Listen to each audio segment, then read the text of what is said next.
네, 여러분 안녕하십니까. 2013 아티언스 주간 북콘서트 음악과 문화, 과학의 만남 미술관에서 만난 헤세와 바흐의 진행을 맡은 아나운서 이영주입니다. 반갑습니다. 네, 너무나도 감미롭네요. 아름다운 연주로 이렇게 문을 열어봤는데요. 전해드린 곡은 핸델의 소나타 D장조 작품 1의 13 1악장이었습니다. 모든 예술의 궁극적인 목적은 우리의 인생이 살만한 가치가 있다라는 것을 일깨워주는 것이라고 합니다.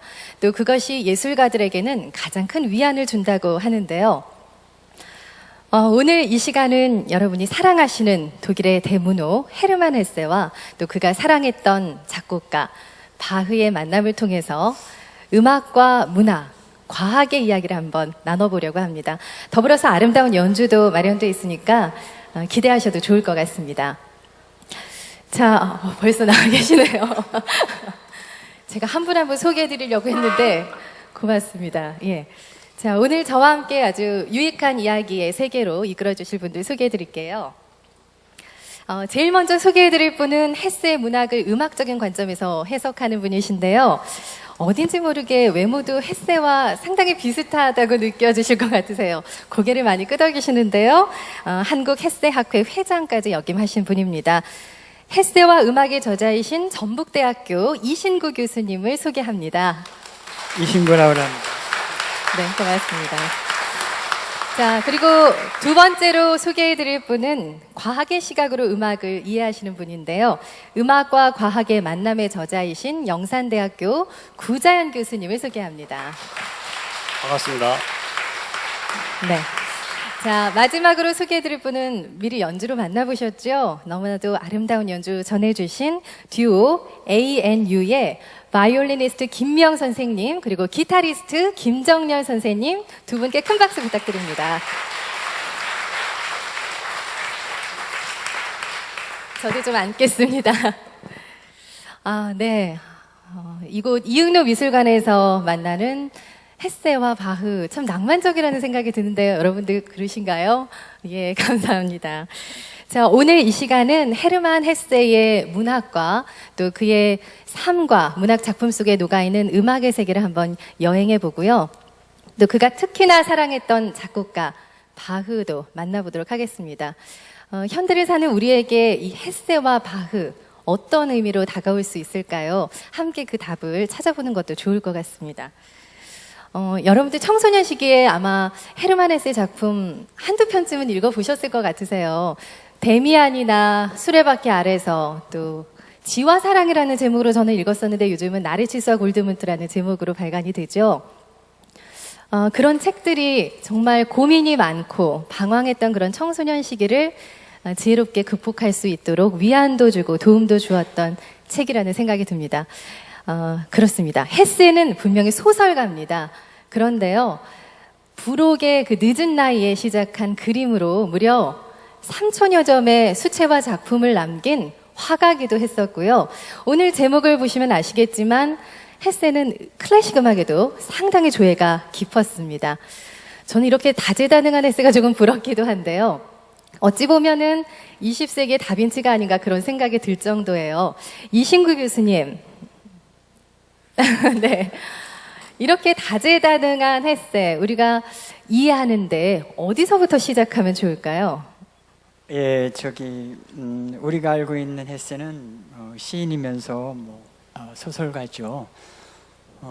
헤르만 헤세와 헤르만 헤세 그 동시대에 토마스 만이 있습니다. 절친한 친구죠. 헤르만 헤세와 토마스 만 그 문학은요, 진짜 그 악보 없는 음악이라고 할 정도로 음악성이 아주 짙게 풍기고 있습니다. 그리고 또 헤세는 많은 이제 수채화도 이렇게 그렸습니다. 그러니까 그림, 문학, 음악의 하모니를 이룬 헤세 문학을 이 미술관에서 북 콘서트라는 제목으로 헤세가 평생 좋아했던 바로크 음악가 바흐와 핸델의 음악에 들어가며 여러분과 함께 좀 더 가까이 할 수 있게 되어 헤세를 전공하는 저에게는 평생 잊지 못할 기억이 될 것입니다. 네, 헤세 문학을 가까이 하기 위해서는 두 가지만 지금 말씀을 드리겠습니다. 하나는 헤세는요, 어렸을 때부터 동양을 제2의 고향이라고 할 만큼 동양에 대한 깊은 관심을 가졌습니다. 헤세의 아버지 그리고 헤세의 할아버지는요, 노자의 도의 해석에 대갑니다. 그래서 헤세 영혼에는요, 동양과 서양이라는 양극이 형성이 됩니다. 이거는 이제 차차로 좀 이따 말씀을 드릴게요. 두 번째로 헤세 소설은요, 주인공의 내적 발전 성숙 과정을 그린 교양 소설입니다. 독일로는 이제 빌딩스로망이라고 그래가지고 교양 소설이고요. 우리나라 말로 이제 성장 소설이죠. 그러니까 그러니까 주인공의 그 성숙 인간의 성숙 발전 과정이 소위 말하는 음악의 소나타 형식과 바흐의 푸가의 발전 과정하고 일치가 된다는 겁니다. 그 일치가 되는 것은 이제 음악을 들어가면서 차근차근 이렇게 설명해 드리겠습니다. 네, 알겠습니다. 구자현 교수님께서는 과학과 음악의 만남에 대한 연구를 오랫동안 해오셨는데요. 헤세 이런 예술적인 조화에 대해서 좀 다른 생각을 갖고 계실 것 같아요. 네, 저는 학부 때 물리학을 전공을 했고, 대학원에서도 물리학을 공부를 하고, 그 다음에 이제 과학의 역사에 대해서 관심 갖게 되면서, 특별히 이제 음향의 역사 쪽으로 많이 연구를 하다가 이제 음악과 음향학과의 관계에 대해서 관심 갖고 연구를 하면서 이제 책도 쓰게 됐는데요. 그런 면에서 이제 특히 우리가 흔히 이과라고 이제 이야기를 하죠. 그래서 이공계 계통의 경우에는 문학이나 예술과는 좀 거리가 먼 그런 집단들이다라는 생각을 많이 하게 되는 것 같은데, 사실 이제 그 깊이 있게 들여다보게 되면 그것들이 모두 인간의 삶에 연관된 활동이고요. 특히 과학을 하기 위해서도 이제 여러 가지 과학의 방법이라든지 또 과학을 무엇을 위해 해야 된다든지 이런 여러 가지 측면에서도 우리가 인간의 삶의 측면을 깊이 생각해 보지 않을 수가 없고요. 그런 면에서 이제 우리가 어떤 삶에서 여러 가지 가치를 추구하고 아름다움을 추구하고 이런 그런 모든 활동들이 또 과학과도 긴밀하게 연결되어 있다는 걸 느끼게 됩니다. 네네. 이신구 교수님께서는 그 헤세의 작품들을 음악으로 풀어내셨잖아요. 저는 선생님이 쓰신 저서를 읽으면서 감탄을 했어요. 어쩌면 이렇게 음악에 대해서 잘 알고 계신지 헤세를 능가하는 거 아닌가 그런 생각이 들 정도였는데, 어떻게 음악과 헤세 연결하게 되신 건가요? 일단 제가 음악을 좋아하니까요. 헤르만에서는 9살 때 바이올린을 선물 받습니다. 그때서부터 바이올린은 헤세 삶의 동반자가 되고요. 저는 기타입니다. 그래서 오늘 그 기타, 바이올린 참 저로서는 이 자리가 평생 잊지 못할 게 아닐까 하는 생각이 듭니다. 저는요, 근본적으로요, 그 태초의 이 말씀 있죠. 요한복음에 나옵니다. 태초의 말씀. 이걸 그 중국의 그 번역 보니까 그 도라는 말로 이렇게 번역이 되어 있고요. 게테는 이제 파울트에서 태초의 말씀을 창조 행위로 이렇게 해석을 했습니다. 이제 저는 이 태초의 말씀을 음이라고 이렇게 생각을 합니다. 그 음에 미학적 그 음을 미학적 형식으로 담은 것이 음악이 아닌가 그런 생각이 들어요. 그러니까 인간의 삶의 발전 과정을 미학적 형식으로 표현한 최고의 형식이 저는 음악 형식이라고 생각합니다. 헤세는요, 그 중기 소설 이후요, 소위 말하는 데미안, 시탈타, 그다음에 나르시스 온트 골드문트. 이 소설은 음악 형식인 소나타 형식에 담았고요. 그러니까 소나타 형식을 음악의 뭐 신약성서라 할 정도로 굉장히 중요한 거죠. 그다음에 말년의 대작 이리알리는 푸가 형식으로 이렇게 담았습니다. 푸가 형식은 음악의 구약성서라고 할 정도로 대단한 거죠. 이 푸가 형식이 중요하다는 것은 차차로 설명해 드리시니까 요즘 최근에 나오는 마지막 현악 사중주도요. 그게 푸가적 삶을 갖다가 이렇게 표현한 겁니다. 아주 푸가가 중요한 거니까요. 저 나름대로 이따 설명해 드리겠습니다. 네, 그 헤르만 헤세의 작품들에 따라서 그 소나타 형식 또 시계에 따라서요 소나타 형식과 푸가 형식으로 나뉠 수 있다 이런 설명을 해주셨는데요. 음악적인 용어들이 조금씩 나오니까 잠시 설명을 좀 듣고 넘어가면 좋을 것 같아요. 김미영 선생님, 네, 소나타 형식이 무엇이고 또 푸가 형식이 무엇인지 좀 간단하게 설명을 해주시죠. 네, 악기를 갖고 제가 해야 네, 되는데 연주로 직접 들려주시면. 네, 우선 후가 형식은 그 주체가 되는 게 그 중세부터 있었던 그 모방 기법에서 나오는 건데요. 그 바로크 시대 때부터 굉장히 되어 오던 그 선율이 있으면 화성. 네, 그러니까 반주가 붙는 그렇게 두 가지로 볼 수 있는데 이 모방 기법은 중세 때부터 중세 한 중기서부터 이렇게 전해 내려오는 작곡 기법인데요. 쉽게 얘기하면 그 모티브 하나가 계속 반복돼서 이렇게 이어집니다. 네. 그래서 가장 우리한테 익숙한 게 띠라리띠띠리리띠 그러면 한번 노래 좀 해주실래요? 제가 원래 악기로 하고 싶었는데 저 악기가 죄송합니다. 제가 띠라리띠띠라리띠 띠라리 따라리 네. 띠라리라리. 네, 이것이 모방 기법. 네, 네. 아주 단순한 모방 기법입니다. 이건 이제 단순한 거고요.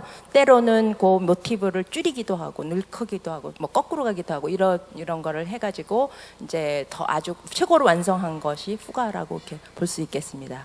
그래서 후가는 그 바하가 이제 뭐 가장 완성을 봤는데요.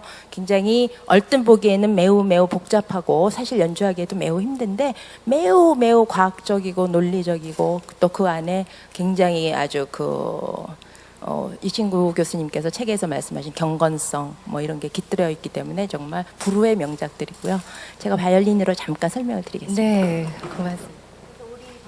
바이올린은 그 세 개의 큰 후가를 갖고 있어요. 그 1번 소나타, 그다음에 2번 소나타, 3번 소나타가 다 아주 큰 후가를 갖고 있는데 그 중에 제가 지금 잠깐 설명드릴 게 1번 소나타 G 마이너 중에 후가인데 이건 삼성 후가예요.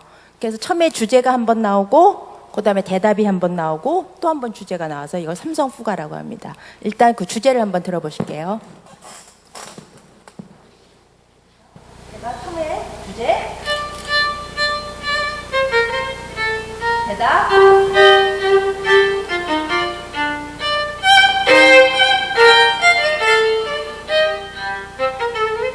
여기까지가 제시부예요. 후가 기법에 대해서 잠시만 시연을 해주시면.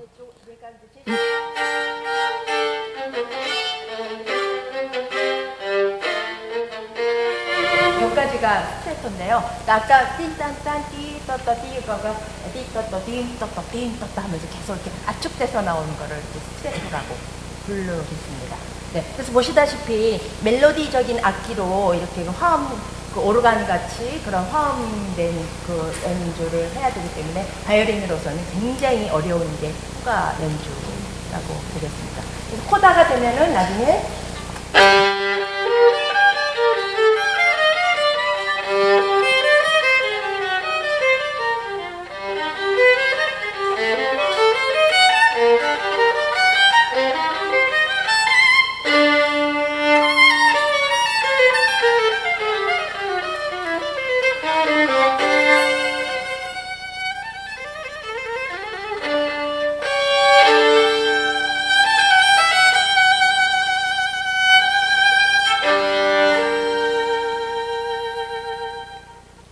이런 식으로 이제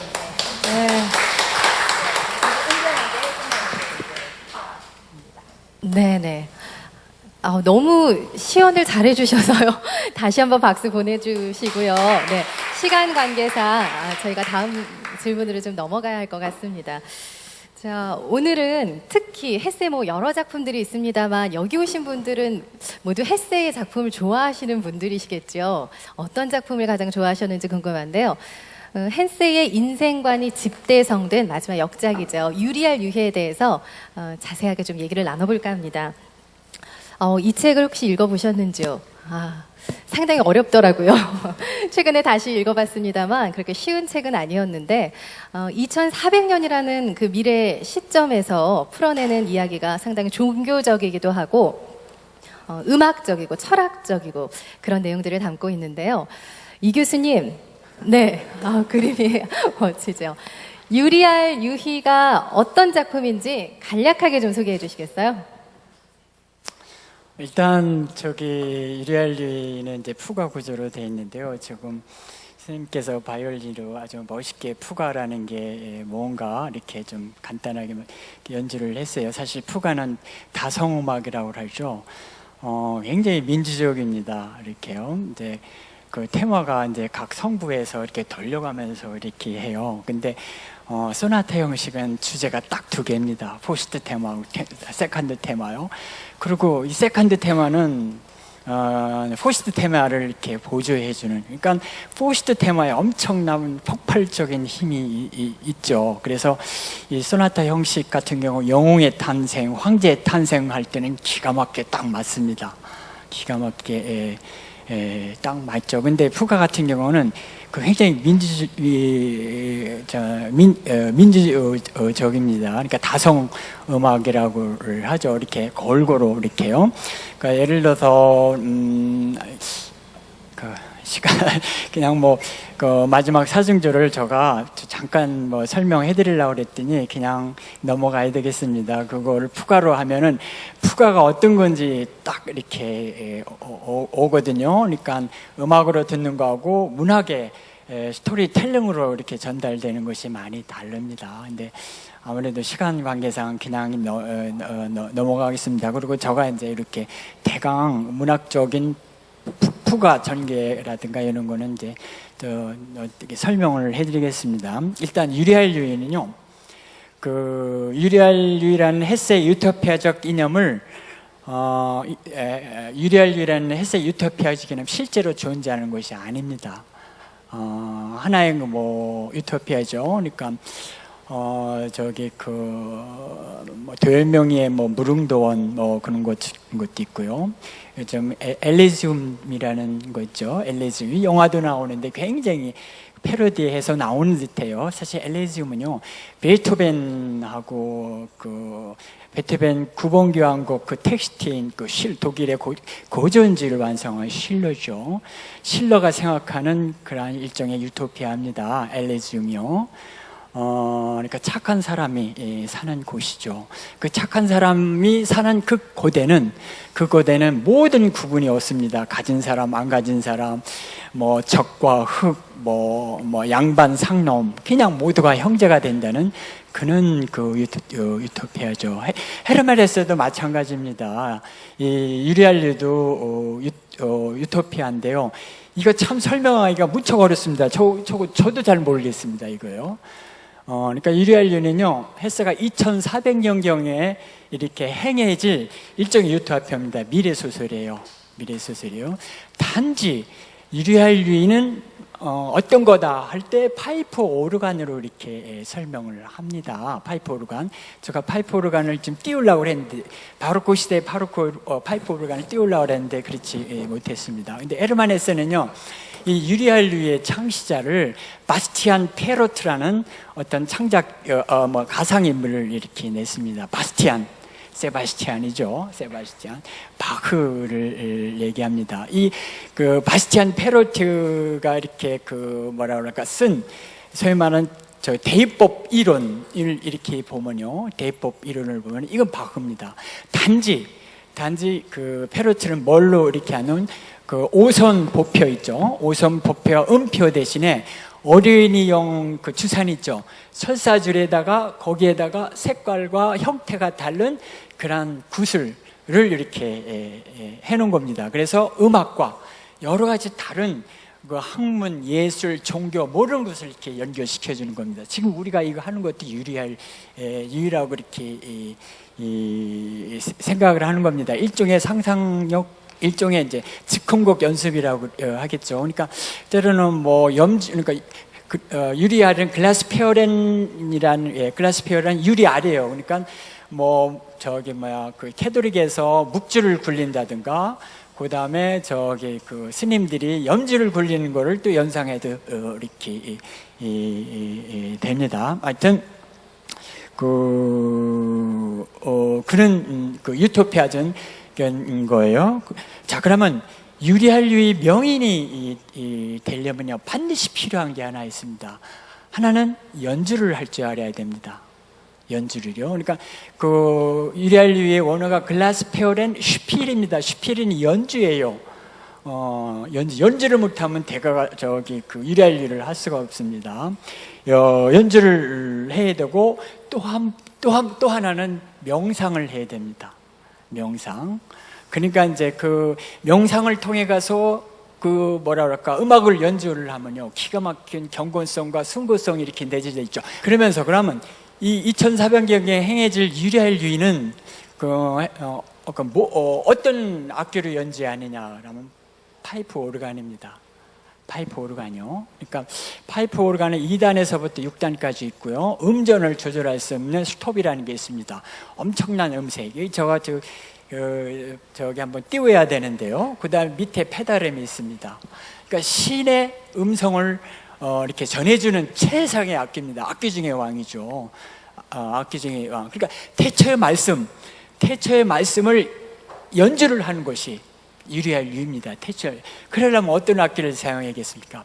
파이프 오르간으로 이렇게 해야 되겠죠. 그래서 헤세는요 그냥 유리알류를 이게 상징이고 비유기 때문에 그럼 뭘로 비유했냐? 파이프 오르간으로 이렇게 그 비유를 했다는 겁니다. 더 쉽게 얘기해서 아주 구체적으로 얘기하겠습니다.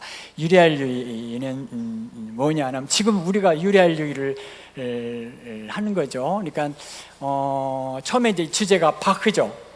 바흐를 열었는데 이제 음악 전공하시는 분들이 바흐를 아까 그 연주를 했습니다. 저는 이제 그 성부가 저한테 왔어요. 그 파트가요. 지금 파트가 저한테 와서 저는 헤세와 그 바흐를 이렇게 얘기를 했고요. 그 이제 구 선생님께서는 이제 뭐 헤세가 뭐 공학에 뭐 영향이 끼치는 거를 이렇게 합니다. 이때 주제 제시부죠. 그다음에 이제 발전부가 돼서 그럼 바흐의 어떤 음악이냐 푸가입니다. 그럼 아까 선생님 이제 푸가를 연주했고요. 저는 유리알류를 푸가로 이렇게 분석을 합니다. 그 다음에 이제 선생님께서는 아마 평균율을 말씀하실 겁니다. 평균율이 얼마만큼 천문학과 관계 있고, 수학. 그러니까 유리알류는 수학을 못하면 안 됩니다. 수학이 아번 기본이 깔려져 있어요. 천문학하고 연결이 되기 때문에요. 하늘에 그 별자리하고 일치가 되는 거니까요. 그러니까 이렇게 이것이 이제 대구 발전이 되는 거죠. 지금 뭐 요 파트만 달 때 나름대로 천문학도 발전됐고, 화학의 이렇게 그 표시 있죠. 이걸 유리알류 이렇게 표시가 되는 겁니다. 그러면 이 유리알류라는 것은 그 뭐라 그럴까 뭐 이렇게 그 소위 말해 융복합의 하고 똑같습니다. 이렇게 해가지고 결국 창조주의 그 무엇을 표현하는 게 아닌가 생각이 됩니다. 하여튼 저 나름대로 유리알류를 이렇게 설명했는데 제대로 됐나 모르겠습니다. 네, 감사합니다. 감사합니다. 굉장히 열정적으로 설명해 주셨는데 사실 이 유리알류희 작품이 1943년에 출간이 됐는데요. 작품을 읽어보시면 아시겠지만 뭐 지식정보, 멀티미디어, 또 명상이나 또 어떤 가상현실, 판타지 이런 것들이 가득 들어 있습니다. 그래서 참 헤세의 상상력이 참 대단하구나 저는 이런 생각이 들었거든요. 말씀하신 대로 이 유리알유희라는 작품을 푸가 기법으로 풀어냈지 않았습니까? 어떻게 매치가 되는 건가요? 헤세는요 푸가를 모든 시대의 서양 음악에 만들어낸 가장 최상의 것이며 가장 완벽한 것이라고 이렇게 했습니다. 그래서 그의 말년의 대작은 당연히 뭘로 담아야 되겠습니까? 오히려 푸가 형식을 이렇게 담았겠죠. 그 모델이 바흐의 평균율 클라비어 곡집입니다. 평균율 클라비어 곡집. 돼 있다. 선생님께서 이제 그 평균율을 좀 아마 이제 조금 아마 이제 그 수학적으로 그 말씀해 주시지 않을까 하는 생각이 듭니다. 자, 그러면 저가요 음계가 있죠. 도레미파솔라시도 7음계죠. 왜 7음계로 하고 이렇게 한 옥타브를 7음계로 했을까요? 저가 가만 그거 보면 이게 월화수목금토 1 이렇게 되죠. 이렇게 반복이 됩니다. 7음계요. 제가 음계하고 천문학하고 제가 그 좀 비교를 하려고 이 얘기를 한 겁니다. 그러면 1년이면 12달이죠. 그러면 피아노 건반에 밑에 흰 건반이 7개고 검은 건반은 5개죠. 그렇죠? 그래서 이렇게 비율로 12개로 이렇게 나눴습니다. 그러니까 이 12음 음계라는 것은요, 음악에서 보통 음계가 아니라는 겁니다. 고튼 음계가 아닌 거죠. 이렇게 12음 음계로 이렇게 나눴죠. 이면서 뭐라 그럴까, 우리 서양에서는 양력을 쓰고 동양에서는 음력을 씁니다. 그러니까 지구의 공정과 자전에 의해서 이제 요게 이제 구분이 되죠. 우리가 양력은 당연히 장음계죠. 장음계로 빛이니까. 그다음에 음력은 달이니까 뭔가 좀 환상적이고 센티멘탈하고 요거는 이렇게 됩니다. 그래서 그 12음의 장음계, 당은음계 이렇게 되고요. 또 우리 그 서양에서도 음력을 그거 할 때 별자리 12개입니다. 그리고 우리는 띠로 그거 하죠. 음력으로 하면 12개입니다. 이렇게 장음계, 단음계, 이렇게 12음 이 기법이 소위 말하는 천문학적 운행을 갖다가 이렇게 그 상징하고 표현한다는 의미입니다. 그래서 음악 하시는 분들은 좀 이렇게 좀 글쎄요, 저 말이 제대로 맞는지 잘 모르겠지만 그렇습니다. 그리고 이것이요, 소위 말하는 바흐의 평균율 클라비오 곡집입니다. 평균율 클라비오 곡집. 이 곡은요, 수학과 감성이 일치가 된 이 곡집은요, 신이 창조한 질서와 신의 영광을 기속하려는 심오한 종교성이 내재된 그러한 음악입니다. 근데 대강 뭐 좀 비스름하게 되죠. 굉장히 창조적인 그런 것이 이렇게 이 평균율 클라비오 곡집에 있다는 겁니다. 이거에는 전주곡과 푸가로 이렇게 되어 있습니다. 이 전주곡이 이제 유리알류에서 보면 유리알류의 역사 입문서가 이 전주곡에 해당이 됩니다. 대개 유리알류를 갖다가 읽다가 다를 포기합니다. 왜? 이 입문서가 너무 어렵습니다. 상당히 어렵게. 어느 번역책은 입문서를 빼버리고 이렇게 너무 어려우니까. 그냥 본 그거만 이렇게 하더군요. 그 다음에 이제, 소위 말하는 이제 본 그거요. 요셉 크네이트 요셉 크네이트, 명인 요셉 크네이트 삶. 요것이 소위 말하는 이제 푸가 형식으로 이렇게, 돼 있다는 겁니다. 푸가 형식으로 이렇게 돼 있고, 그래서 이제 이 뭐라고 할까 이게 그리고 이제 처음에 이제 그 발전부, 우리가 소위 말하는 푸가 제15 발전부를 갖다가 잠깐 설명을 해드리겠습니다. 크네이트, 이제 주인공 크네이트 하고 이제 그 크네이트를 이끄는 음악 명인이 이렇게 나옵니다. 이제 음악 명인이 이제 도처에 이제 학생을 뽑으라가 하면 소위 말하는 요즘 하는 입학사정관이죠.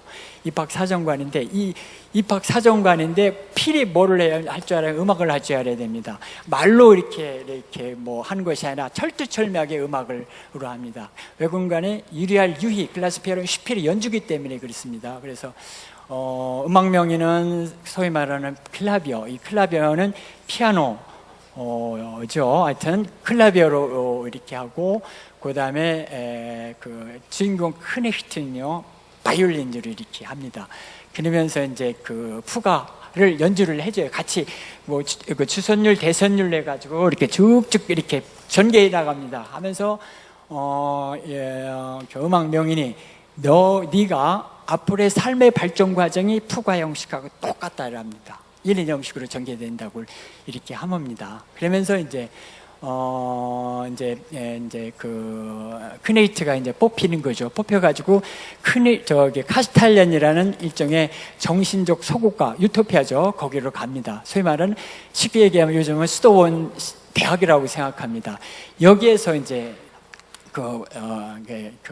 많이 이제 많이 배웁니다. 그러면서 소위 말하는 대선율을 만납니다. 4명의 대선율을 만나요. 그 중에 한 사람만 설명해 드릴게요. 이 크네이트가 어디에 가서 배우냐면, 그 대나무 숲의 깊은 곳에서 이렇게 연구를 하는 노형, 그러니까 중국적인 걸 제가 설명을 해드려요. 노형을한테 가서 뭐를 배우냐면, 지옥을 배웁니다. 지옥을 배워요.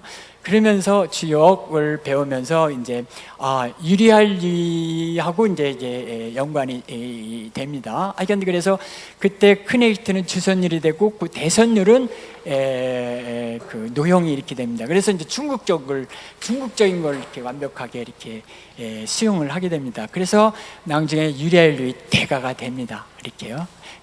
대가가 돼가지고 결국 나중에 이제 제자를 하나 양성을 하고 이제 죽음으로 이렇게 됩니다. 그래서 유리알리 이걸 그 제시고 발전부 걸로 이렇게 네. 이거 제가 도표를 해야 되는데 도표를 못했습니다. 네, 사실 죄송합니다. 유리알 유희라는 작품이 좀 어려운 작품이고 지금 이제 푸가 기법과 대비를 해서 좀 말씀을 해주셨는데요. 아까 김미영 선생님께서도 잠시 보여주시긴 했지만 푸가 기법이 들어있는 음악을 한 곡 들으면 좋을 것 같은데 김정열 선생님 어떤 곡이면 좋을까요?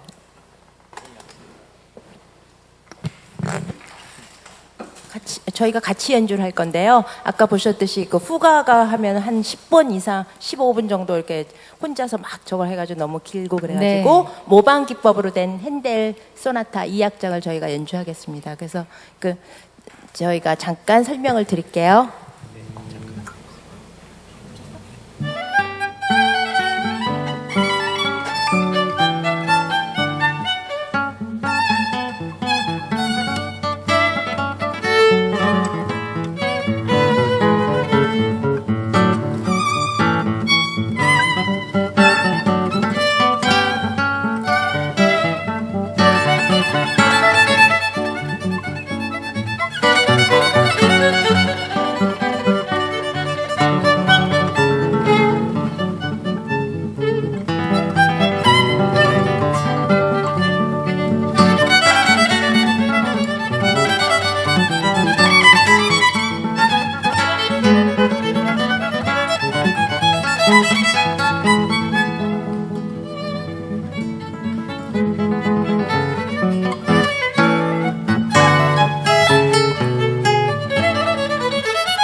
네, 아름다운 연주 너무 고맙습니다.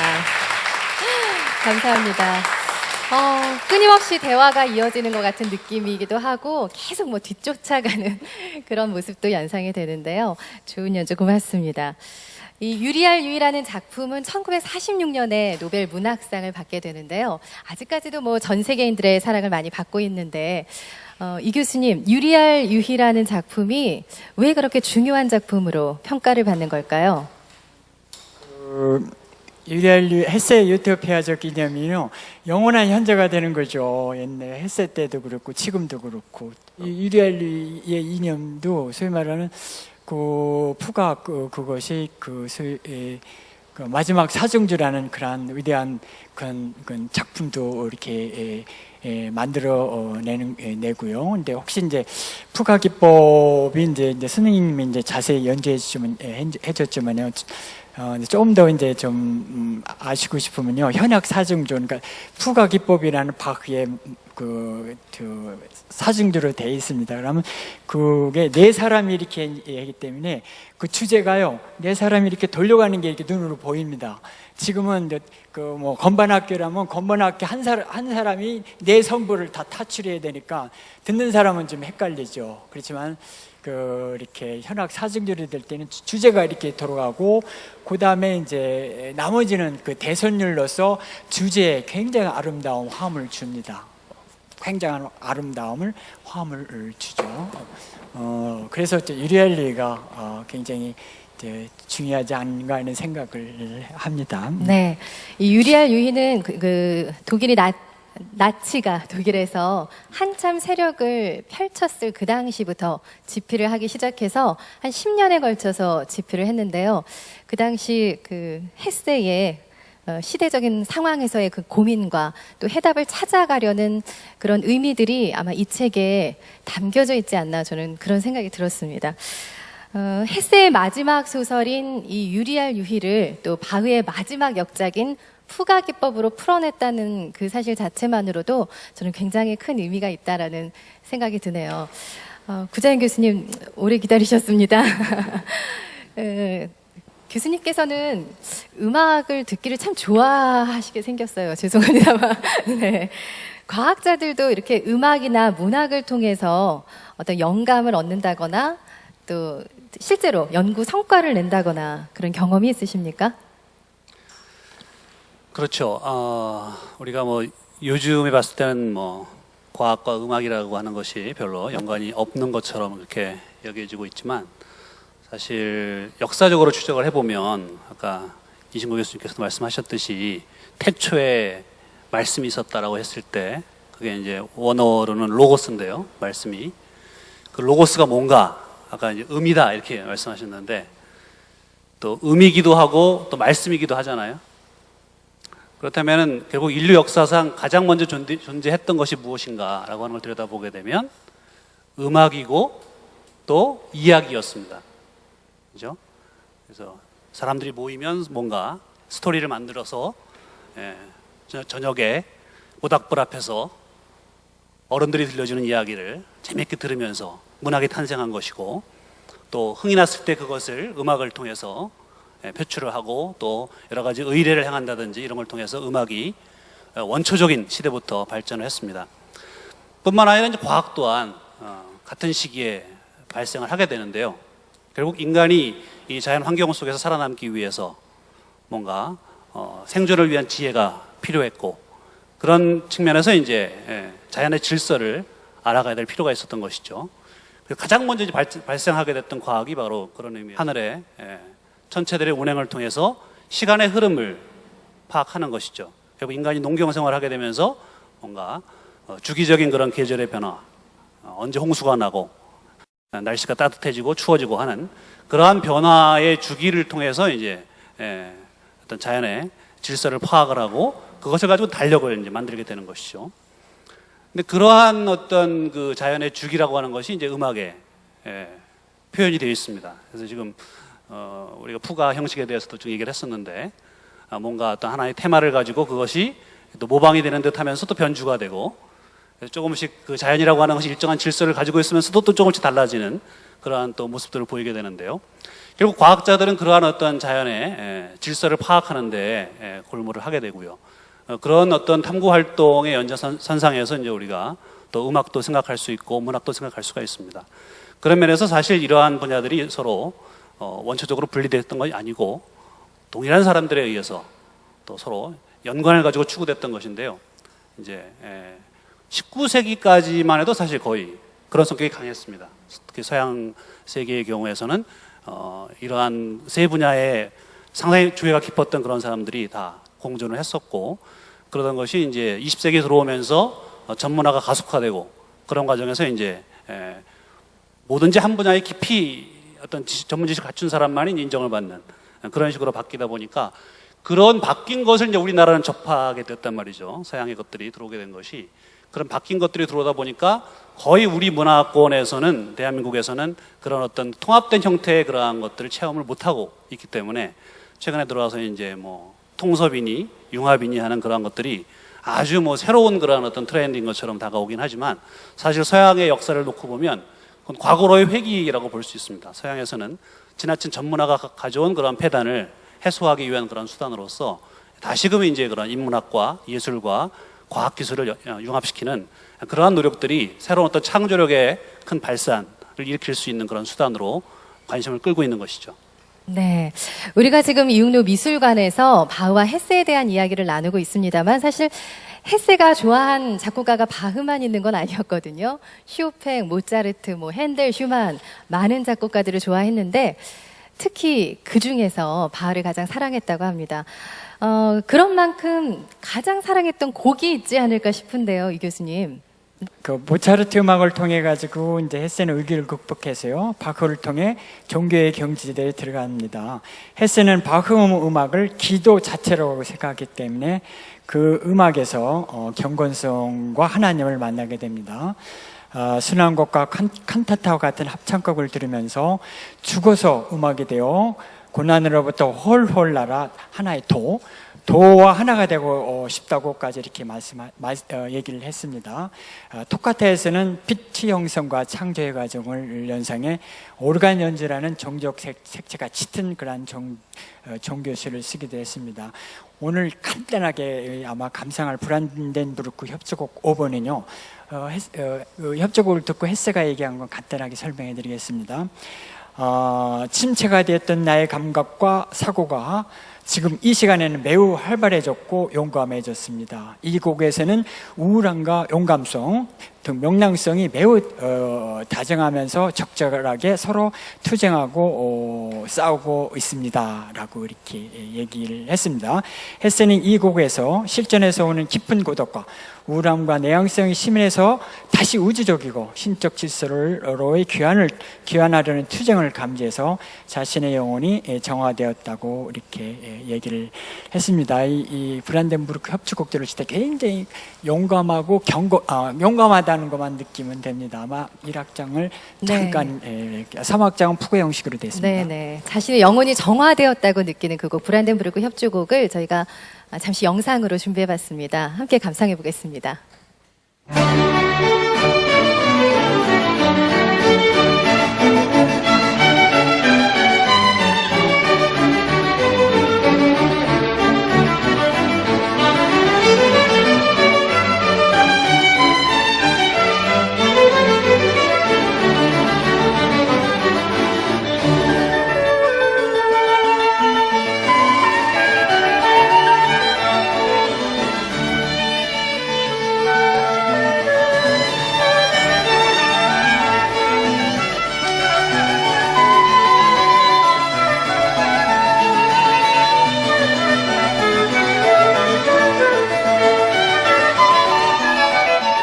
좀 아쉽네요.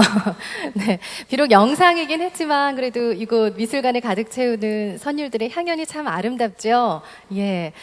안 그래도 집에 좀 묵혀두었던 바흐의 CD가 있는데 오늘 밤에 당장 가서 좀 틀어봐야겠다는 생각이 들었습니다. 누구나 이렇게 음악을 즐길 수가 있잖아요. 근데 사실 헤세에게 있어서 바흐의 음악은 그 음악 이상의 뭔가가 있다는 생각이 들거든요. 그게 무엇이었을까요, 교수님? 제가 헤세가 말한 거 한번 해드리겠습니다. 사실 댓글에 제가 얘기를 하면 길어지니까 그냥 참 우리 동감이 갈 얘기입니다. 음악이 없는 우리의 삶을 생각할 수 있을까? 만약 나에게 혹은 음악을 좋아하는 사람들에게 바흐의 코랄이나 모차르트의 마술피리 중 아리아를 빼앗거나 금지한다면 그것은 인체의 한 기관의 상실이며 감각의 반, 아니 그 전체의 상실과도 같을 것이다. 헤세에게 음악은 전부입니다. 그래서 헤세는 그 시를 갖다가 흐르는 선율처럼 이렇게 썼습니다. 그래서 헤세는 시는 일종의 연주라고 이렇게 생각을 합니다. 그래서 시집 고독자의 음악, 시집입니다. 고독자의 음악에 수록된 장엄한 저녁 음악이라는 시가 있습니다. 이 시는 알레그로, 안단테, 아다조의 3면의 그 연작시로 구성되어 있으면서 헤세의 좌절과 구원을 사막적으로 구성해서 이렇게 연주했다고 이렇게 생각하면 될 겁니다. 그 다음에 플룻 연주가 나올 겁니까? 이 플룻 연주가 아마 나올 겁니다. 그래서 마지막 그 시 연에 있는 말이 있습니다. 이 끝에 모든 시간은 현재가 되었다. 이거죠. 그 음악의 본질이 순수하고 영원한 현재라는 것을 깨닫기 위해서 헤세는 60년이라는 세월이 걸렸습니다. 한번 플룻 연주 들어가면서 한번 네. 이 시를 감상해 보세요. 네, 헤세에게 그러니까 음악은 뭐 일종의 신앙 내지 종교였다는 생각이 드는데요. 말씀해 주신 시 제가 한번 낭송해 드리도록 하겠습니다.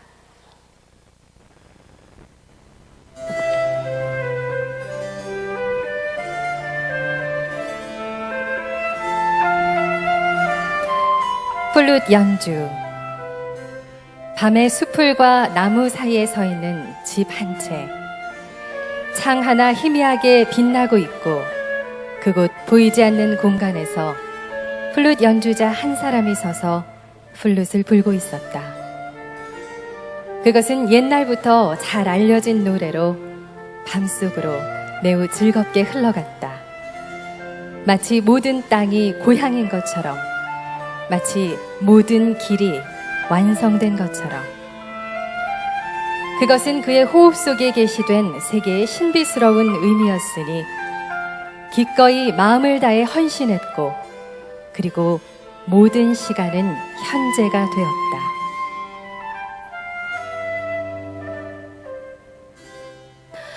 네, 헤르만 헤세의 시 플룻 연주였습니다. 그 시 자체가 음악이라는 생각이 드는데요. 김미영 선생님께 한번 그 느낌을 여쭤보고 싶네요. 시의 느낌이 어떠셨는지요? 흠뻑 감상에 빠져 계셨던 것 같아요. 간단하게 한 말씀 해주세요. 솔직히 말씀드려서 집중을 잘 못해가지고요. 대답 드리기가 송구스럽습니다. 김정현 선생님께 여쭤보겠습니다. 혹시 앉아 계신 분들 중에 플룻 연주에 대해서 한 말씀 해주실 분 계신가요? 네, 다들 느끼는 걸로 알고 느낌을 아니까 넘어가겠습니다. 네. 자, 미술관에서 만나는 헤세와 바흐 함께하고 계신데요. 바흐에 이제 좀 더 집중을 해봐야 될 것 같습니다. 이 교수님, 헤세에게 바흐는 어떤 존재였을까요? 한마디로 딱 요약을 해주신다면 어떨까요? 그러니까 유리알 유이에서 나오는 음악 명인이죠. 그 크레이트의 그 영혼의 지도자, 그러니까 뮤직 마이스터입니다.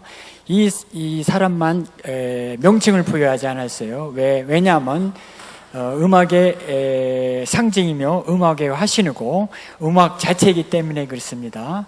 그 음악대가는 음악적 성자이며 완성자입니다. 그러므로 미소 짓는 명인의 얼굴에서는 내적으로 빛나는 성스러운 명랑성과 신의 복음이 깃들어 있습니다. 물론 음악의 명인은 바흐입니다. 바흐예요. 바흐는 신의 음악을 전하는 제사장 혹은 신의 악기 그 자체가 되므로 그 음악에서 명랑성과 경건성을 느낄 수가 있죠. 아까 브란덴부르크에서 굉장히 명랑한 걸 느낄 수가 있겠죠. 이렇게요. 그렇습니다. 이렇게요. 네네. 김미영 선생님께서는 오랫동안 그 유럽에서 유학을 하셨잖아요. 아무래도 클래식의 본고장이니까 그곳에서 헤세와 바흐가 어떤 의미인지 좀 체험을 하셨을 것 같아요. 네, 헤세와 바하하고 그 연결을 지어서 제가 들어본 적은 사실은 별로 없고요.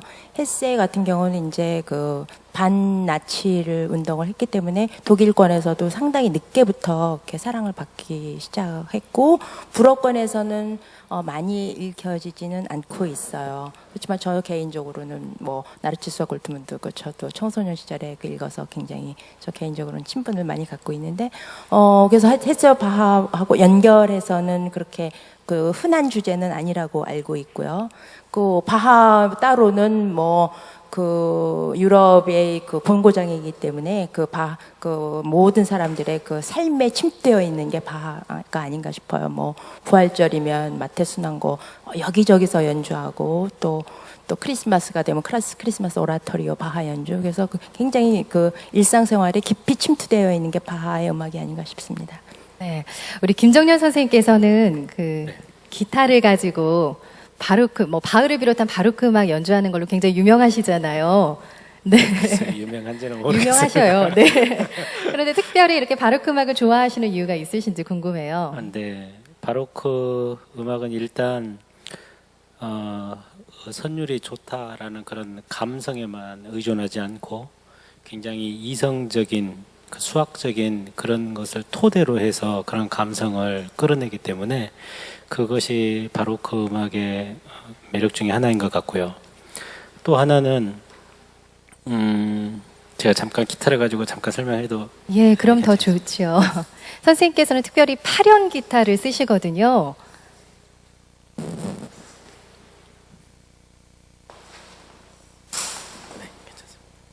예를 들면 똑같은 음을 4번을 치면 이렇게도 칠 수 있고 또 이렇게도 칠 수 있습니다. 또 이렇게도 칠 수 있어요. 그 간격을 통해 가지고 예를 들면 시를 낭송을 한다고 그럴 때 아까 너무 멋지게 낭송을 해주셨지만 어느 부분을 잠깐 멈춘 다음에 말을 하는 거하고 똑같은 것처럼 이 음을 어디서 예를 들면 우리 모두 그러면 우리 모두 이렇게 하는 거하고 다르잖아요. 우리 모두 연결해서 그냥 말을 하는 거랑 시를 예를 들면 낭송을 한다고 그럴 때 그래서 이런 바하 음악이나 바로크 음악에서는 굉장히 이 숨을 쉴 수 있는 부분들이 굉장히 짧은 간격으로 해석을 할 수 있는 여지들이 많기 때문에 거기에서 훨씬 다채로운 자기만의 음악을 해석을 해낼 수 있는 것 같아요. 그렇기 때문에 너무 이렇게 봤을 때 이것은 이렇게 표현해야지라는 그런 너무나 확연하게 드러나는 빤한 너무나 쉽게 볼 수 있는 그런 구성이 아니고 자기만의 생각으로 그것을 표현해낼 수 있는 그런 다양성이 있는 것 같아서 저는 바로크 음악이 굉장히 매력 있다고 생각합니다. 네, 네, 알겠습니다. 근데 구자연 교수님, 그 헤세가 바흐를 이렇게 사랑하게 된 것이 과학기술의 발전이 없었다면은 불가능했을 것이다. 그런 얘기가 있던데 사실 매치가 좀 잘 안 되네요. 어떤 얘기인가요? 그래서 이제 19세기로 들어가면서 서양에 상당히 큰 그러한 어떤 문화적 변화가 일어나거든요. 그래서 물론 과학적으로 봤을 때도 그러한 과학혁명기를 거쳐 나왔던 과학이 전성기를 부과를 합니다. 뉴턴 과학을 토대로 해서 자연에 대한 충분한 이해가 이루어지고 그것이 또 기술에 응용이 되면서 또 기술상의 혁신을 낳는 그런 중요한 변화들이 있게 되는데요. 또 음악적으로 봤을 때도 이제 특별히 그 음악의 향유 계층이 엄청나게 확장되는 일이 일어나게 됩니다.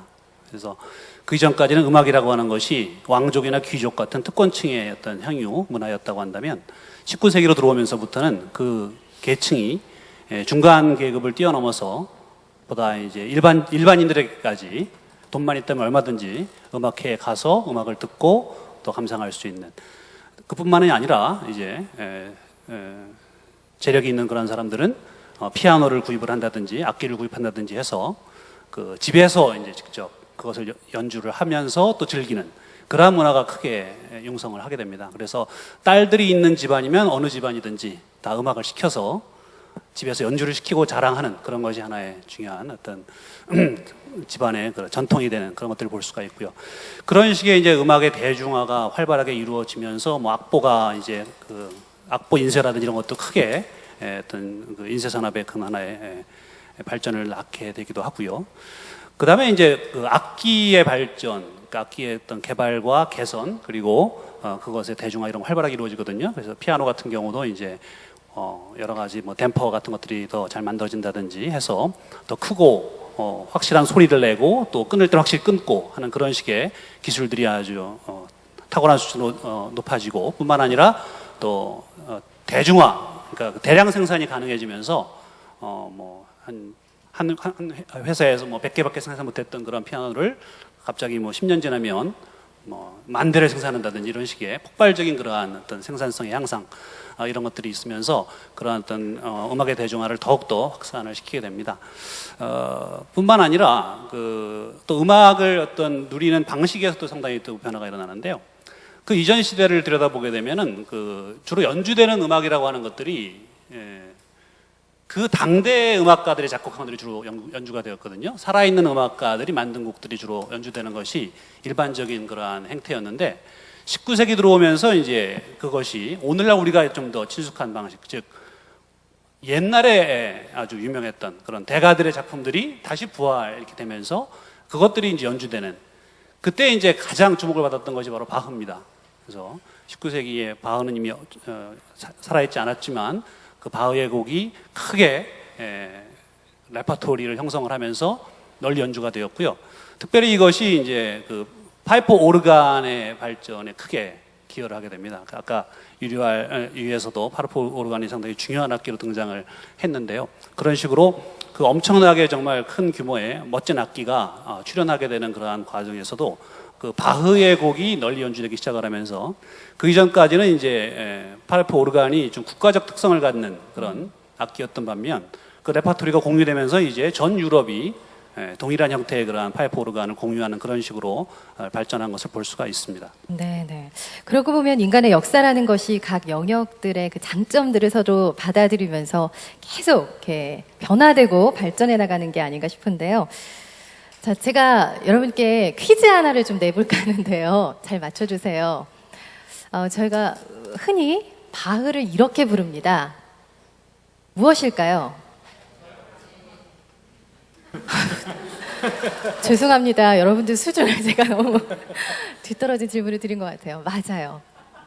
음악의 아버지입니다. 근데 사실은 그 바흐를 아시는 분들은 바흐가 음악의 아버지다 내지는 천재다 이런 설명만으로는 좀 턱없이 부족하다 그런 얘기를 한다고 하시거든요. 김미영 선생님, 도대체 음악사에 어떤 존재길래 이런 설명을 하는 걸까요? 네.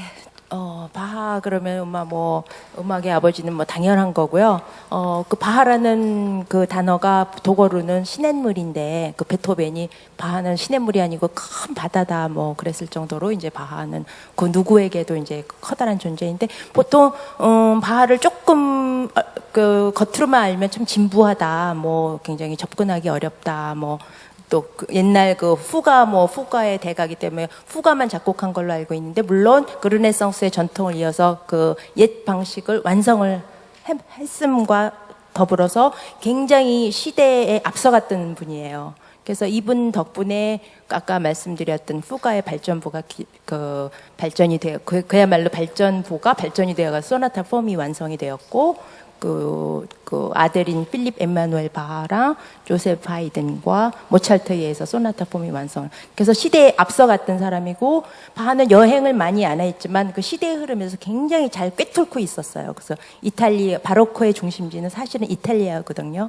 그래서 뭐 꼬렐리나 비발리 뭐 이런 분들이 굉장히 중심이 돼서 저희 활동하던 그 바로크 그 움직임에 대해, 그 진정한 움직임에 대해서 꿰뚫고 있었기 때문에 어떻게 보면 콘체르토 형식도 이분에 의해서 완성이 됐다고 볼 수 있고요. 그러니까는 전 시대를 완성했고 새 시대를 열어간 분이기 때문에 이분의 존재는 굉장히 음악사에서 아주 높이 평가돼야 되고요. 그다음에 정신적으로 아까 이신구 교수님께서 말씀하신 그 성스러운 명랑성, 저는 그 단어가 너무 좋아요. 그것이 바로 바하를 표현하는 것 같아요. 사실 낭만 시대에 오면은 작곡가들이 이렇게 자기 감정에 막 빠져가지고 자기 고백적으로 이렇게 또 굉장히 감상적으로 뭐 이렇게 작곡을 하기 때문에 처음에 접근하긴 쉬워도 저희가 낭만 음악을 좀 이렇게 오래 대하다 보면 조금 질릴 수가 있는데 이 바하의 음악은 뭐 처음에는 좀 이렇게 접근이 좀 이거 뭐지 뭐 이렇다가도 갈수록 그 깊이가 너무너무 바다 같아가지고 네 그런 면에서 바하를 능가할 분은 아무도 없는 것 같습니다. 네네. 그런데 사실 바흐의 음악은 듣기는 상당히 편하거든요. 근데 연주하시는 분들 입장에서는 그 음표가 너무나도 빡빡해서 막 기가 질린다 이런 표현까지 하시던데 연주하시니까 아무래도 김미영 선생님, 김정년 선생님께서 좀 잘 아실 것 같은데요. 한 말씀씩 좀 해주시겠어요? 네, 아까 말씀드린 대로 바하의 음악은 처음에 접근이 굉장히 어려워요. 그 어려운 이유는 감상적이지 않기 때문에 그런 것 같아요. 어찌 보면은 그 후가 같은 거는 이제 음들도 굉장히 많고 아까 말씀드린 대로 그렇지만 가면 갈수록 이게 너무 과학적으로 되어 있기 때문에 그 치밀함에 저희가 항상 놀래고 네 아까 말씀드린 대로 그 영혼의 깊이 그 저희를 완전히 이 세상에서 떠나게 하는 힘을 갖고 있어서 가도 정말 이렇게 다다르지 않는 그러면서도 저희에게 큰 그 오아시스 같은 그런 게 바하의 음악인 것 같습니다. 김정년 선생님은 어떠세요? 네, 같은 생각이 굉장히 많고요. 바하나 이런 바로크 음악은 요즘 분들이 이렇게 대하기에 어떻게 보면 친숙하지 않다고 그럴까요? 일단 시대적으로도 멀리 차이가 있고 그렇기 때문에 그렇지만 어떻게 예를 들면 제가 높은 산을 올라가 보지 않으면 그 높은 산에서 바라보는 경관을 아무리 설명을 들어도 알 수가 없잖아요. 깊은 바닷속에 들어가 보지 않으면 아무리 사진으로 보고 해도 그 감동을 직접 느끼지 못하잖아요. 이런 것처럼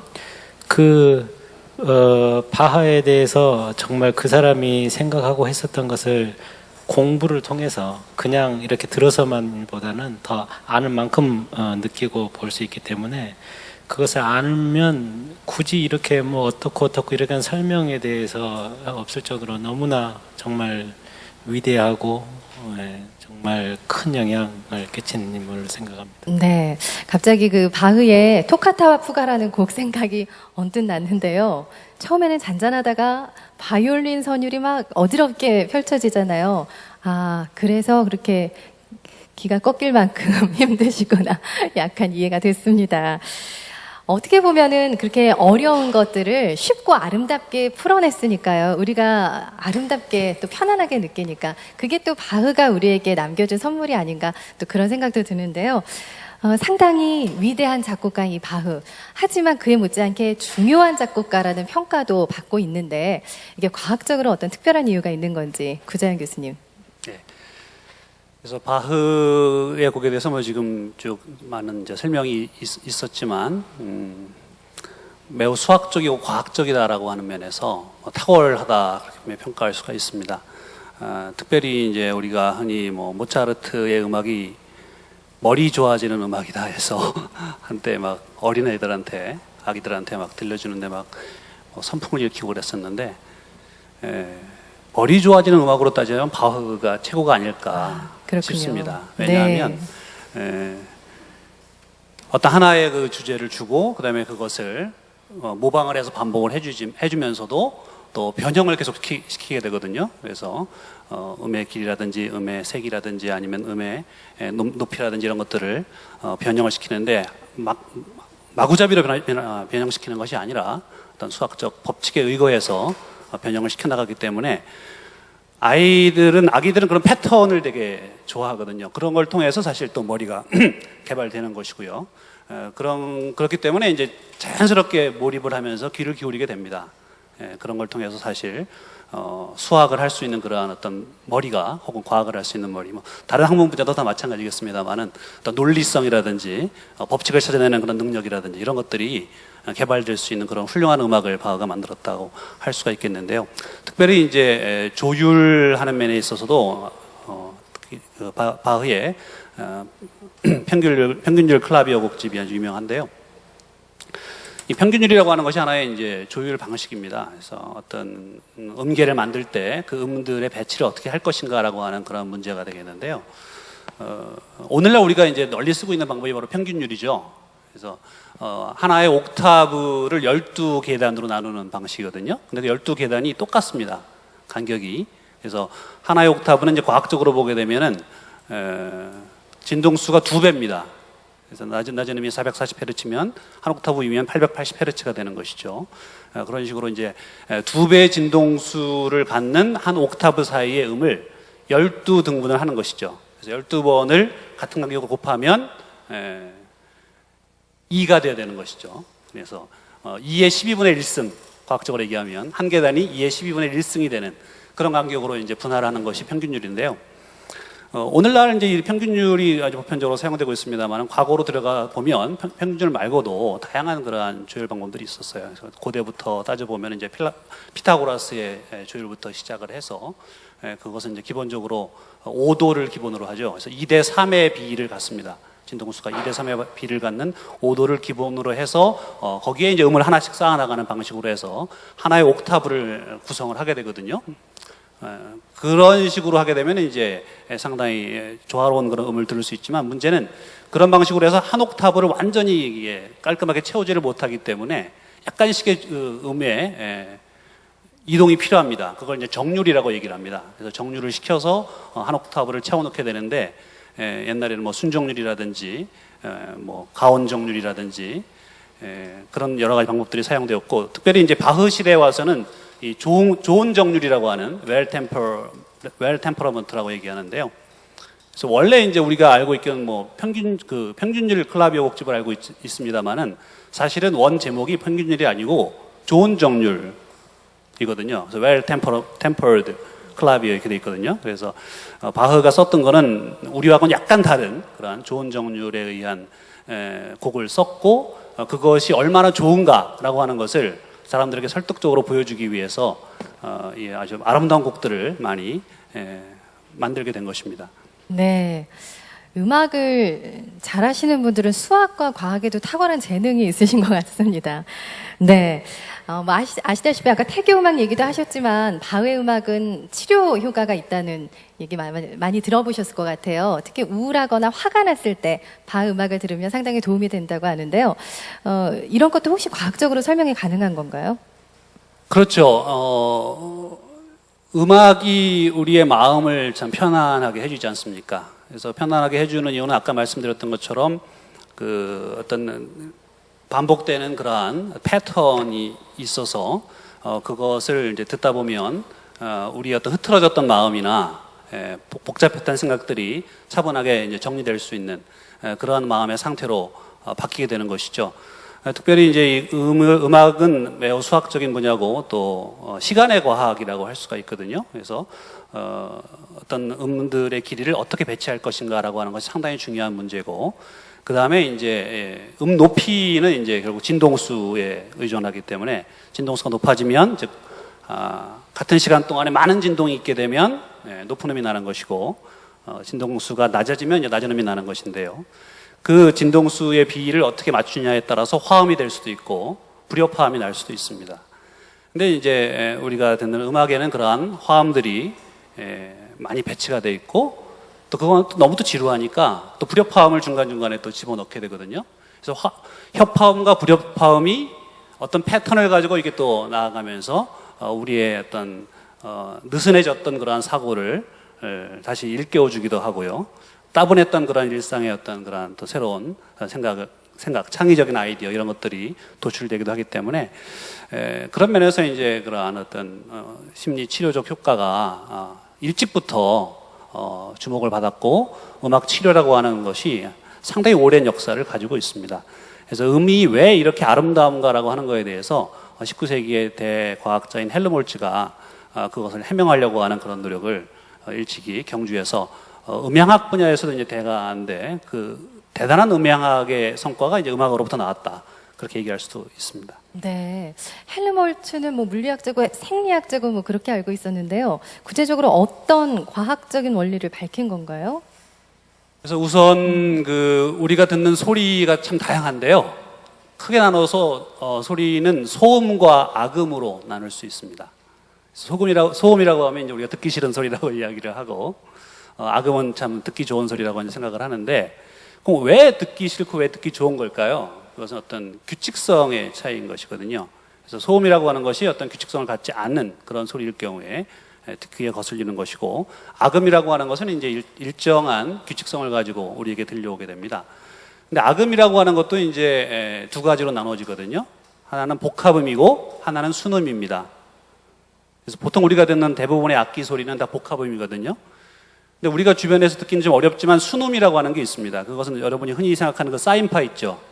이렇게 돼 있는, 단순화되어 있는 그 사인파 형태의 파형을 그리는 그러한 소리가 순음인데요.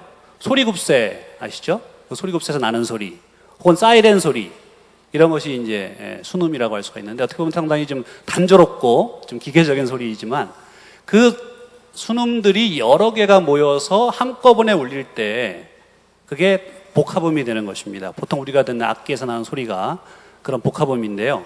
놀라운 것은 그러한 악기의 복합음들은 우리가 보통 알고 있는 기본 진동음이 있거든요. 가장 낮은 소리, 그 순음, 복합음을 이루는 여러 그 부분음이라고 하는데, 순음들을, 부분음들 중에서 가장 이제 낮은 그 진동수를 갖는 음을 기음이라고 합니다. 그래서 기음의 진동수의 어떤 배수의 진동수를 갖는 소리들이 섞여 있을 때 우리는 그 소리가 상당히 조화로운 아름다운 소리로 듣게 되거든요. 그래서 뭐 바이올린 현을 한번 이렇게 켜게 되면 거기에는 이제 뭐 440Hz 소리만 있는 게 아니라 880Hz, 또 거기에 3배, 4배 이러한 정수배의 그러한 비를 갖는 소리들이 함께 울려나가게 되거든요.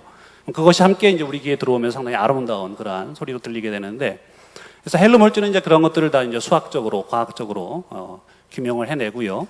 특별히 이제 우리가 뭐 으뜸화음, 딸림화음, 버금딸림화음 이렇게 해서 뭐 5도 화음이니 3도 화음 이렇게 얘기를 하는데, 왜 그런 어떤 화음들이 아름답게 들리는가 하는 것도 결국 그러한 여러 음 사이의 어떤 상호작용을 통해서 일어나는 그러한 현상들을 과학적으로 분석해 볼 때 우리가 알 수가 있는데, 보통 이제 우리가 그 맥놀이라고 하는 현상이 있거든요.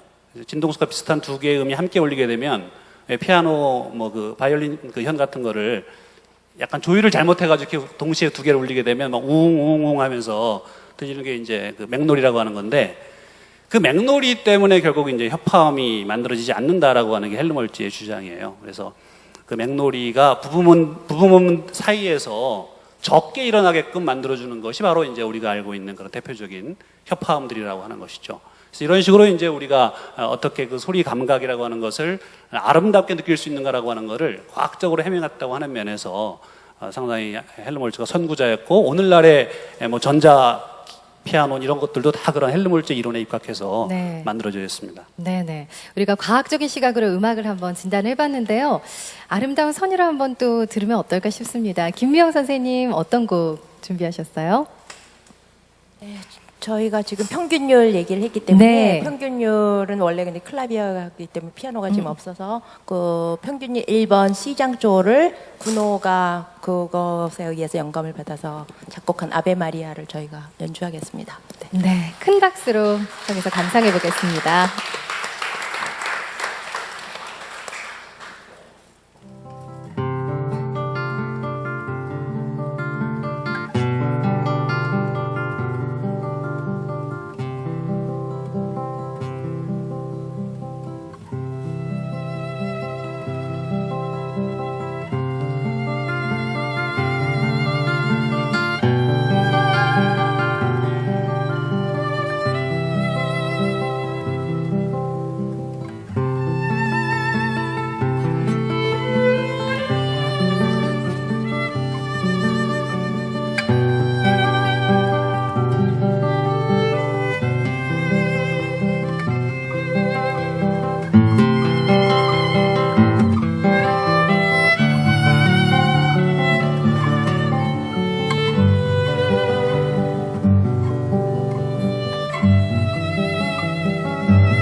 감사합니다. 굉장히 깊은 감동이 막 가슴속 깊이 파고드는 것 같아요. 너무나도 멋졌습니다. 세상에 음악에는 두 가지 종류가 있다고 하네요. 한 가지는 좋은 음악, 또 한 가지는 더 좋은 음악이라고 합니다. 단언컨대 바흐의 음악이 더 좋은 음악에 해당되지 않을까라는 생각이 들었어요. 지난 여름에 한국을 뜨겁게 달궜던 영화 설국열차 혹시 보셨습니까? 네, 그 영화에도 보면은 바흐의 음악이 흘러나오는데 혹시 알아차리셨는지요? 이렇게 바흐의 음악은 뭐 영화나 또 어떤 CF나 그런 걸 통해서 일일이 뭐 열거하기 어려울 정도로 계속 샘플링이 되고 있는데요. 이신구 교수님, 사실 지금 굉장히 빠르게 변하는 시대지 않습니까? 그런데 이렇게 바로크 시대 음악이 아직까지 사랑을 받는 비결이 뭘까요? 예, 헤세를 통해서 제가 잠깐 설명을 해드리겠습니다. 헤세는요, 서양 음악의 불멸의 업적을 철학과 문학보다는 음악과 수학에 두고 있습니다. 수학이요. 특히 고전음악, 이 고전음악은 바로크 음악이고 바로크 음악의 대가가 바흐 음악을 얘기하는 겁니다. 이 고전음악은 인간의 현실적 삶을 드높은 영역으로 승화시켜 절대적이고 영원한 것에 봉사하려는 명인들의 최상의 표현 양식이기 때문에 그 음악, 즉은 바흐 음악이죠. 그 음악은 우리에게 끊임없는 빛과 의로와 용기와 기쁨을 주고 있고 오랜 시간 동안 계속 그렇게 존재할 것이라고 헤세는 이렇게 얘기했습니다. 조금 전에 설국열차에 대해서 얘기했죠. 이 설국열차의 시대적 배경은 미래의 빙하 시대입니다. 이 빙하 시대에 바흐의 아마 골드베르크 전주곡이 아마 울려 퍼지고 있는 것 같아요. 이것은 수학적 수수께끼가 담겨져 있는 이 곡입니다. 항상 수학에 들어가요. 그러니까 수의 마술이라고 생각하시면 됩니다. 음악은 수의 마술이라는 거예요. 로고스하고 마기하고 하나가 되는 거죠. 그리고 베토벤도 마지막 작곡은 현악사중도 대푸가로 이렇게 했습니다. 그리고 스트라빈스키도 결국 바흐로 되돌아갔습니다. 현대음악가. 그리고 셴베크라는 이 현대음악가 12인 기법도요. 이 기법 따져보면 다 바흐에서 따온 겁니다. 하나는 바흐는 철두철미하게 조성음악, 선생님께 얘기하는 화음이고요. 셴베크는 철두철미하게 소외음악 불협화음입니다. 왜? 현대사회가 끊임없이 불협화음이 돼 있죠. 그걸 어떻게 협화음으로 표현을 하게 됩니까? 그러니까 셴베크의 음악은 사회화하게 됩니다. 심리학이 되고 사회화. 그 내면에는 이미 바흐의 푸가 기법이 따온 겁니다. 그러니까 바흐는 알파요 오메가가 될 수 있겠죠. 그러니까 바흐는 아까 사회자가 얘기하신 것 더 좋은 음악이 아니라 최상의 음악입니다. 저는 그렇게 생각합니다. 네, 최상의 음악으로 정정하겠습니다. 네, 사실 그 현대 시기를 허기의 시대 이렇게 부르기도 합니다. 사실 우리 너무 풍족한데도 불구하고 뭔가 항상 쫓기고 한쪽에는 또 결핍을 느끼는 게 우리의 모습이 아닐까 싶은데요. 이런 시대에 바흐의 음악이 계속 우리 삶의 재매개가 되는 비결이 어디 있다고 생각하시는지 고 교수님께서 말씀해 주시죠. 그래서 뭐 저 같은 그런 이공학도들에게도 정말 음악은 꼭 필요한 그러한 활동이라는 생각을 하게 됩니다.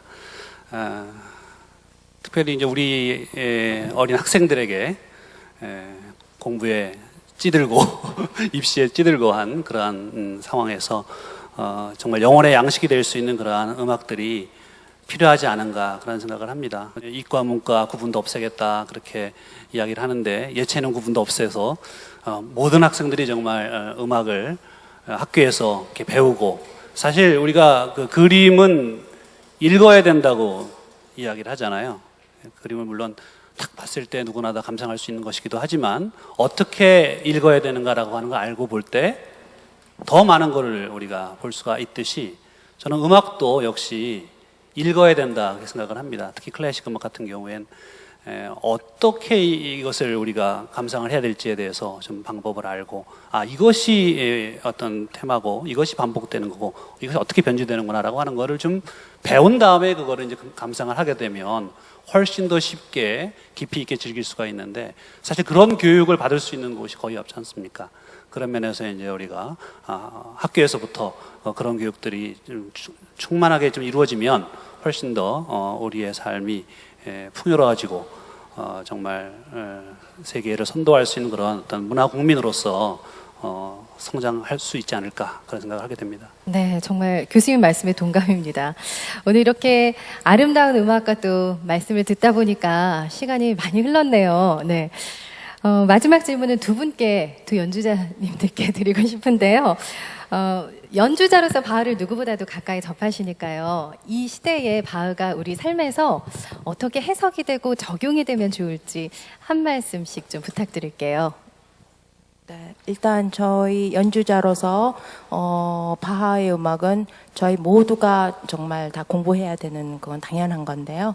요즘 그 연주의 그 레퍼토리를 보면 주로 이루어지는 게 낭만 음악입니다. 대부분 그 낭만 음악이 이렇게 어필도 쉽고 또 막 기교를 화려하게 빨리 보여줄 수 있기 때문에 그런지 거의가 이제 낭만 레퍼토리로 되는데, 이 고전은 연주하기가 쉽진 않지만 그 말 그대로 우리들의 그 거의 성경이다시피 하기 때문에 전 연주자들이 더 많이 바하를 접하면 좋겠다는 생각이 들고요.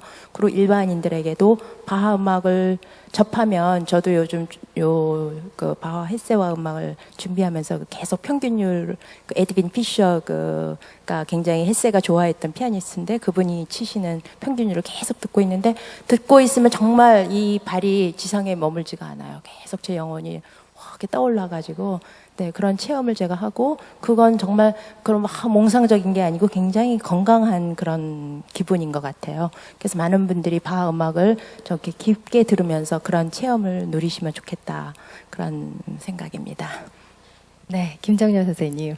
네, 저는 그 한시에 대해서는 잘 모르지만 한문이 한 의미만 가지고 있지 않고 여러 가지 의미를 한 글자가 가지고 있어서 어떤 문장 속에서 이렇게 해석을 하면 또 다른 내용이 이렇게 시를 이렇게 해석을 하면 다른 의미로 이해되고 이럴 수 있듯이 바하는 그런 거에서 너무나 다양한 것 같아요.